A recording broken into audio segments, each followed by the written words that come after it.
Shade of Eranikus is technically the last boss of the Sunken Temple raid from Phase 3 of Season of Discovery. This is a 3-phase encounter that just gets more complicated as it progresses. In Phase 1, you're dealing with standard dragon stuff. He's got a breath that stacks an armor corrode on its target. He's got a tail swipe, and he occasionally thrashes the main target for multiple attacks. Tanks need to swap back and forth with that armor corrode debuff, making sure no tank gets too many stacks. And no DPS should ever be behind the target to avoid that large tail swipe attack. He's also going to put out this poison on the raid. This is going to reduce your chance to hit and increase your ability costs. This needs to be removed ASAP on all targets, and you should avoid casting expensive spells while it's on you. Belling Roar is a 2.5 second cast that will fear all players that are within range of the dragon. This needs to be interrupted as an absolute priority. Periodically, the boss is going to cast Deep Slumber. This is going to lob out these shadowy orbs that then leave a cloud on the ground behind them. If you touch this cloud, your character will be stunned and receive massive damage taken reduction. This stun lasts 15 seconds, so you really don't want to touch these clouds if you don't have to.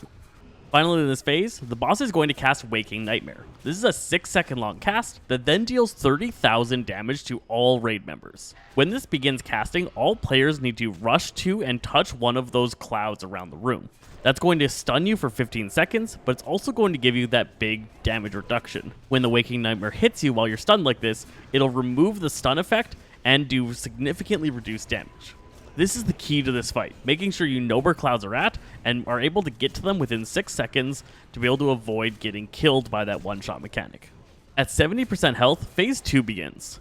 The boss is going to go into a deep sleep, and 2 large adds are going to spawn. These adds can be stunned and should be gathered up and DPS down. You want to make sure to interrupt all of their casts to avoid unnecessary damage. Once both those adds are taken out, the boss will wake up, and then he's going to begin periodically summoning 6 whelps. These Nightmare whelps are going to come in and start wreaking havoc. You want to make sure that your off tank is picking these things up and pulling them towards the melee so that they can be cleaved down, and all DPS need to prioritize taking out adds over taking out the boss. Other than Waking Nightmare, the main effect that's going to wipe out your raid is uncontrolled adds. Throughout this phase, we're dealing with all of the same Phase 1 stuff. At 40% health, the boss falls asleep again, summons 2 more of those large adds, as well as begins to summon larger dragon adds. We need to burn all of the adds down and then get back onto the boss, constantly picking up new adds that summon every couple of seconds and burning them down. Larger dragon adds also summon acid rain. This is going to create yellow little circles that deal quite a bit of damage per second while within them.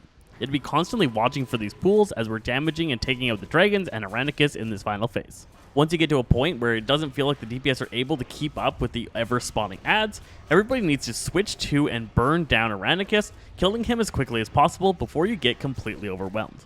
You're definitely going to need to have some kind of cleave for this boss. Taking out these adds is extremely important, and you're not going to be able to get this thing down if you're not able to take out these constantly spawning adds and getting them off of your healers. Your healers aren't going to be able to keep your group alive if they're constantly being interrupted by whelps and dragons.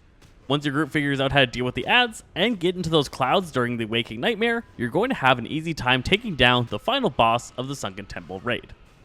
I hope this guide helped you out.